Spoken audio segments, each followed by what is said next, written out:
अमोद राय, TV9 Bharat. Sir, मेरा एक प्रश्न ये है कि आज ममता बनर्जी लगातार 2 दिनों से ये कह रही हैं कि धर्मनिरपेक्षता उनका एक अपना स्वभाव है, लेकिन उन पे जो है तुष्टीकरण का आरोप लगाया जा रहा है। और लगातार वो पहले भी मंदिर एक बनवाई है अभी उड़ीसा के तर्ज पे, और दूसरा एक और घोषणा उन्होंने कर दिया महाकाल मंदिर बनाने का। तो चुनाव की दृष्टि से क्या आपको लगता है कि इसका मैं तो भाई किसी भी कारण से मंदिर बनाते ही इसका स्वागत करता हूं, मगर बहुत देरी कर दी है उन्होंने। मयूर रंजन घोष, रिपब्लिक बांग्ला। अमित जी, एक सवाल बार बार एक नैरेटिव फैला जाता है टीएमसी और लेफ्ट के तरफ से कि बंगाल में जितना भी काम कर ले बीजेपी कार्यकर्ता, ऊपर कुछ सेटिंग वगैरह है तो अमित शाह जी और नरेंद्र मोदी जीतना नहीं चाहते। आज पूछता है बंगाल, जवाब चाहे बांग्ला, आप लोग बंगाल को जीतना चाहते हैं? कितना सीरियस है सेंट्रल बीजेपी? देखिए भाई, मैं यहाँ आकर प्रेस कर रहा हूँ। मोदी जी अभी थोड़े दिन पहले सभा करने के लिए आने के लिए निकले थे, जा नहीं पाए। अब ममता बनर्जी कह रही कि हम उनके साथ हैं। अगर उनको ये भ्रांति फैलानी है तो फैलाएं। भारतीय जनता पार्टी का कोई नेता घुसपैठियों को आश्रय देने वाले के साथ नहीं रह सकता। ये भारतीय जनता पार्टी का सिद्धांत है और हम सब भारतीय जनता पार्टी के कार्यकर्ता से लेके मोदी जी तक कटिबद्ध है कि मूल समेत तृणमूल कांग्रेस की सरकार को हम उखाड़ कर फेंक देंगे। गृहमंत्री जी नमस्कार, राजू चक्रवर्ती वर्तमान। मेरा 2 प्रश्न है। एक करो। अच्छा। 2014 के बाद आप जब पार्टी और एडमिनिस्ट्रेशन में बहुत सारे संस्कार लाए, 75 साल के बाद कोई भी लीडर या फिर मंत्री हो उसको मार्गदर्शक के भूमिका में जाना पड़ता है। तो आपको क्या लगता है अभी हाईएस्ट लेवल पे जो भी है पार्टी या फिर एडमिनिस्ट्रेशन में, वो 75 साल हो गया, उसको अपने आप वानप्रस्थ में जाना चाहिए? चलिए मैं बुलाकर आपको बताऊंगा। तुम बंगाल की चिंता करो भैया, मेरी पार्टी की क्यों चिंता कर रहे हो? Ishaan Dev Chattopadhyay, Anandabazar digital. Amit ji, there is anxiety among the Motua communities regarding the papers and documents to be produced in the SIR process. And would you like to consider anything so that they can get rid of their anxiety? बेटे, मतुआओं को डरने की कोई जरूरत नहीं है। ये Bharatiya Janata party का वादा है। जो शरणार्थी बंगाल में आए हैं वो भारत के नागरिक हैं, इनका कोई नुकसान नहीं कर सकता, ममता बनर्जी भी नहीं कर सकती। Prasenjit Bakshi, Amit ji, Doordarshan. This is Atri Mitra from Indian Express. पिछले कई इलेक्शन में हम लोग देखे हैं कि your ground level organisation was failed to dominate in the day of election with TMC. So is your organization is ready for now in 2020? आपने ध्यान से नहीं देखा है। मैंने इसीलिए पहले भाजपा की विकास यात्रा, भारतीय जनता पार्टी की विकास यात्रा बनाई। हम 3 सीट पर थे, 77 पर पहुंचे हैं और 77 से अब एज अ मुख्य विरोध पक्ष हमारा अधिकार है कि विफल सरकार को उखाड़कर हमें जनता शासन देगी। हम 77 सीट पर ऐसे नहीं पहुंच सकते, 18 सीटें ऐसे नहीं जीत सकते हैं। हमारा काम बूथ तक पहुंच चुका है, इसी के कारण हमें सफलता मिली है। प्रसन्नजीत बक्सी, दूरदर्शन। आप विकास की बात कर रहे थे। हम अलग अलग शहर में जब मेट्रो की बात करते हैं तो हम मेट्रो की सूचना घोषणा देखते हैं और बाद में 2-3 महीने बाद मेट्रो चढ़ते हैं। लेकिन कोलकाता में हम देखते हैं कि हम बचपन से मेट्रो का काम चलते रहते हैं और ख़ास तौर से मैं जब ऑफिस जाता हूं देखता रहता हूं कि एक जगह है जहां पे मेट्रो का काम आधा अधूरा पिछले कई सालों से है और 2-3 बार हाईकोर्ट का इंटरवेंशन के बावजूद भी वो काम हो नहीं पा रहा है और इसीलिए कई सारे जो यात्री है काफ़ी उसका दिक्कत हो रही है। तो ये जो इस यहाँ पे विकास का काम इस तरह से केंद्र और प्रदेश की खींचतानी में रुकावट देखते हैं, इसमें कैसे इसका इलाज किया जाता है? बैठ जाइए। हाँ। देखिए, भारत सरकार पूरे देश में इंफ्रास्ट्रक्चर के डेवलपमेंट के लिए बहुत सारे काम कर रही है। अगर भारत सरकार का पक्षपाती कामकाज का तरीका होता तो वो तमिलनाडु को भी अप्लाई हो सकता था, तेलंगाना को भी अप्लाई हो सकता था और हर राज्य को अप्लाई हो सकता था। सभी जगह इंफ्रास्ट्रक्चर के काम अच्छे चल रहे हैं। सिर्फ बंगाल में तकलीफ क्यों आ रही है? क्योंकि मेट्रो हवा में नहीं चल सकता, भूमि चाहिए। भूमि पर जो एंक्रोचमेंट है वो खाली कराने का काम राज्य सरकार का है। यहां भारत सरकार जो भी योजना लाए इसका विरोध करना, ये मानसिकता से सरकार चल रही है, जो बंगाल का भी भला नहीं कर रही है, देश का भी भला कर रही है। क्यों तमिलनाडु की मेट्रो में प्रॉब्लम नहीं हो रहा है? क्यों तेलंगाना की मेट्रो में प्रॉब्लम नहीं हो रहा है? यूपी में लखनऊ में मेट्रो तब लगी जब अखिलेश जी मुख्यमंत्री थे, वहां पर भी प्रॉब्लम नहीं हुआ। मेरा तो आपसे आग्रह है, इतने अभ्यासु पत्रकार हो, कुछ पत्रकारों का संघ बनाकर इसके डेप्थ में जाकर व्हाइट पेपर बाहर निकालो कि सारी योजनाएं क्यों अटक गई है, तो आपको मूल कारण मालूम पड़ जाएगा।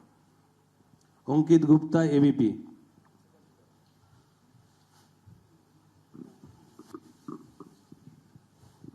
अमित जी, अभी आपने वंदे मातरम की चर्चा का जिक्र किया, लेकिन उसके साथ में जो है एक चर्चा और हुई थी, जी राम जी जो अभी जो कानून की शक्ल ले चुका है, उस दौरान भी जो है ममता बनर्जी और अभिषेक बनर्जी लगातार ये कहते रहे कि सरकार, केंद्र सरकार से फंड ही नहीं आता तो हम विकास कैसे करें, वो फंड रोकना और उसका विरोध किया। देखिए भाई, इनके विरोध को अब देश में कोई गंभीरता से नहीं ले रहा है। अगर कोई एक स्टेटमेंट भारत सरकार करेगी कि भारत देश कोई भी क्षेत्र में सबसे पहले आएगा, तो भी ये विरोध करेंगे। विरोध उनका स्वभाव हो चुका है। इनके विरोध को कोई गंभीरता से नहीं ले रहा है, ना जमीन पर इसका कोई विरोध का असर दिख रहा है। मनोगा लोहिया, एनडीटीवी। गृहमंत्री जी नमस्कार। पहला सवाल यह है कि कई ऐसी केंद्र की स्कीम्स आती हैं जिनको बंगाल में इम्प्लीमेंट नहीं किया जाता है। कहा जाता है कि केंद्र कोऑपरेट नहीं कर रहा है, और ये भी कहा जा रहा है कि अगर भारतीय जनता पार्टी की सरकार आई बंगाल में तो जो तृणमूल कांग्रेस की कल्याणकारी स्कीम्स हैं उन्हें रोक दिया जाएगा। आप कैसे देखते हैं इसको? देखिए, मैं बंगाल की जनता को यह अपप्रचार चल रहा है, इससे स्पष्ट रूप से भारतीय जनता पार्टी की ओर से कहना चाहता हूं कि भारतीय जनता पार्टी की सरकार बनने के बाद अभी की जो सरकार जो स्कीमों के नाम से जो कुछ भी चला रही है, एक भी स्कीम बंद नहीं होगा।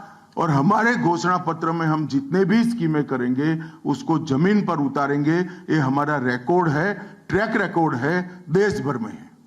उज्जवल राय, एएनआई। सर, आपने सबसे पहले ही घुसपैठियों की बात की है, जो सबसे बड़ा मुद्दा देश के लिए भी है, और खासकर पश्चिम बंगाल जिस तरह से बांग्लादेश का अभी मौजूदा हालात है उसको देखते हुए। लेकिन जो सवाल आपने किया है उस पर प्रतिक्रिया ये मिलती है कि बीएसएफ तो केंद्र के अधीन है। आखिर ये विरोधाभास तुम कहाँ भाभी जी को याद करते थे? मैंने पहले ही जवाब दे दिया। बीएसएफ जब तक फेंसिंग नहीं होती है तब तक बीएसएफ सुरक्षा नहीं कर सकती है।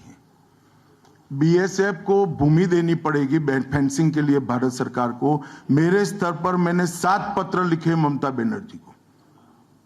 ये 6 साल के अंदर 3 बार गृह सचिव यहां आकर मीटिंग कर गए चीफ सेक्रेटरी से। मैं पूछना चाहता हूं तृणमूल कांग्रेस की सरकार को, जमीन देने में क्या डर है? कि आपकी कोई रिस्पॉन्सिबिलिटी नहीं है, या आप घुसपैठ होने देना चाहते हो?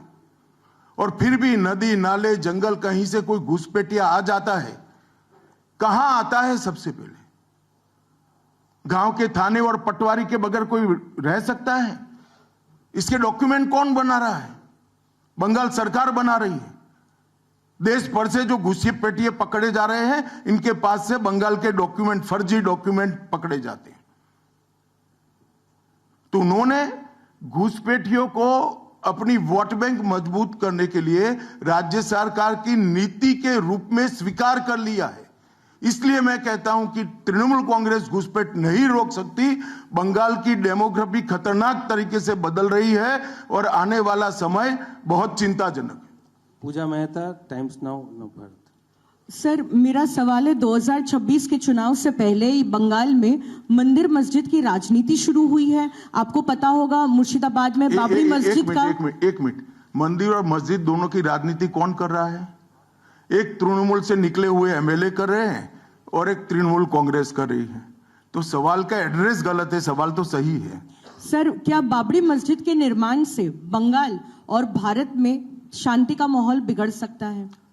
देखिए, चुनाव के वक्त ये सब करने की परंपरा कितनी उचित है वो बंगाल की जनता को तय करना पड़ेगा, मगर मुद्दा यहां तक सीमित नहीं हुआ है।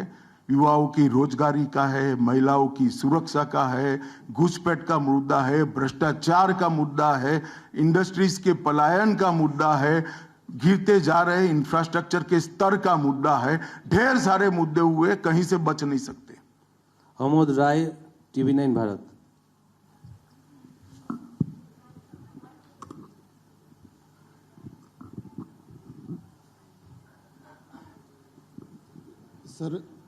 सर मेरा एक प्रश्न ये है कि आज ममता बनर्जी लगातार 2 दिनों से ये कह रही हैं कि धर्मनिरपेक्षता उनका एक अपना स्वभाव है, लेकिन उन पे जो है तुष्टीकरण का आरोप लगाया जा रहा है।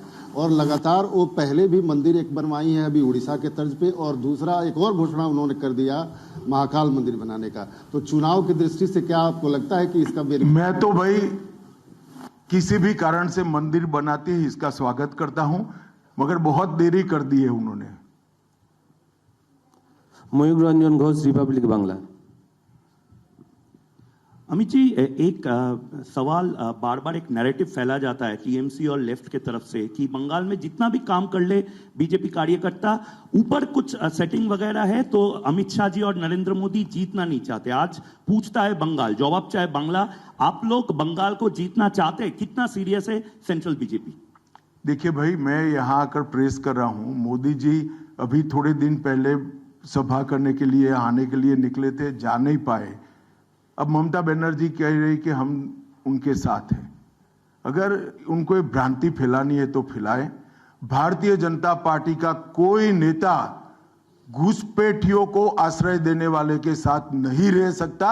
ये भारतीय जनता पार्टी का सिद्धांत है, और हम सब भारतीय जनता पार्टी के कार्यकर्ता से लेके मोदी जी तक कटिबद्ध है कि मूल समेत तृणमूल कांग्रेस की सरकार को हम उखाड़ कर फेंक देंगे। नीलो Ranjan, Dainik Jagran.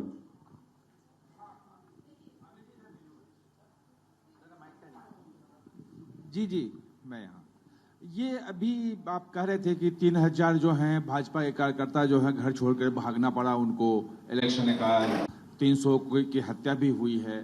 Free and fair election कैसे होगा अगर मतलब लोग जा ही नहीं पाएंगे बूथ पर? तो देखिए, ऐसी ही नीतियां अपनाई थी कम्युनिस्टों ने, मगर सत्ता परिवर्तन हुआ या नहीं हुआ।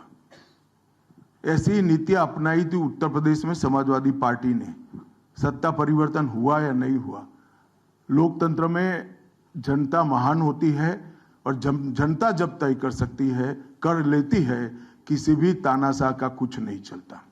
Kamalika Sengupta, CNN News 18। So there has been a huge attack by the Trinamool leaders that the election commission is BJP commission. That's what they say, and whatever deletion is taking place, that is at the behest of BJP. So how do you react to that, sir? देखिए, ममता जी के पास से और कोई अपेक्षा रख नहीं सकते। उनके खिलाफ जजमेंट आएगा तो जुडिशरी बीजेपी की है, इलेक्शन कमीशन घुसपैठिया हटाएगा, SIR लाएगा तो इलेक्शन कमीशन बीजेपी का है। वो हारने के बाद शायद ऐसा कहे कि मेरे कार्यकर्ता ही बीजेपी में चले गए।